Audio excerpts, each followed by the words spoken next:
Has your yard flooded recently? Or did you have to bail out your basement the last time it rained?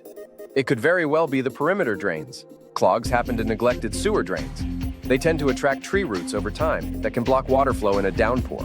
The solution is hydrojetting, which is a high-pressure water blast that completely wipes out clogs and blockages in the drains at the base of your home.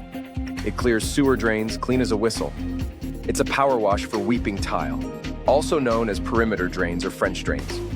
Hydrojetting packs 4,000 pounds per square inch of clog-destroying force up and down the drains around your home, which protects the foundation. If you are just now becoming aware of how drain tile works, it funnels water from around the base of your home out to the city sewers every time it rains. Hydrojetting isn't just a fix, it's preventative maintenance that effectively keeps your sewer pipes clean to protect your property from water ingress. If you're still watching this video and you live in the greater Vancouver area, call us at 604-873-3753. Visit www.kcplum.ca.